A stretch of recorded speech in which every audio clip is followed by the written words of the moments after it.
The idea of the Freetown Collective is very unique. Do you know where the name Freetown Collective actually came from? I'm always amazed at the concept of where the name Freetown came from. And I know we have some people that are joining us, not from Trinidad and Tobago tonight, from different islands, and they may not understand where the name Freetown developed from.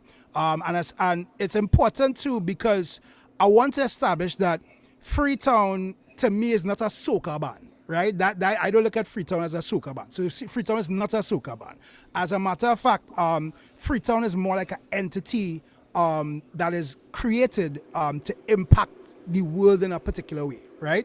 For anybody that doesn't know, and I'm hoping that they will understand tonight, where did the name Freetown come from in terms of Freetown Collective?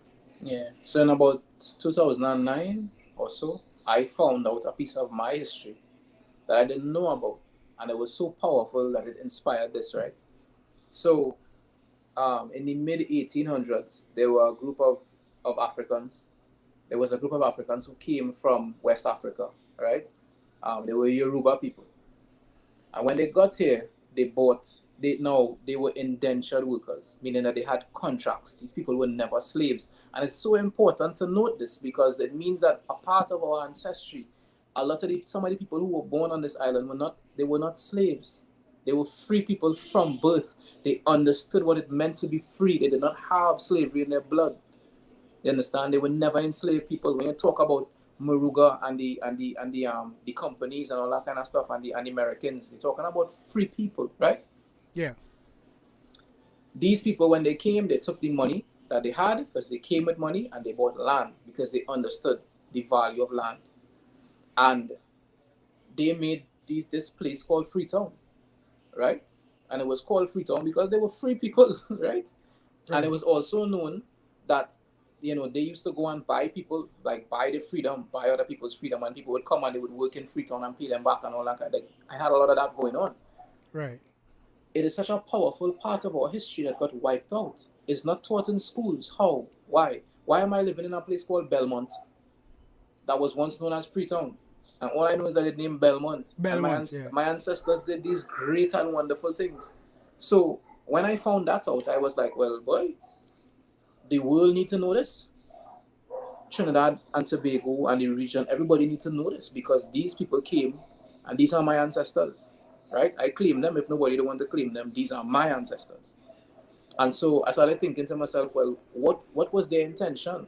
It couldn't be what I seen around me now. All these drug blocks and the madness that going on in Belmont, that mad thing. And so I said, in order to create that world again, I have to start with me. Right? How am I upholding the values that they would have had in order to be strong in that time? Right? And I started to kind of work on myself and understand my history better and why I wanted to do what I was doing and all that. And then I met Lou and I explained the philosophy to him and he was on board. And slowly we began to create a community of people who all understood, which is why we call them residents. We don't call our people fans. These are all residents of Freetown.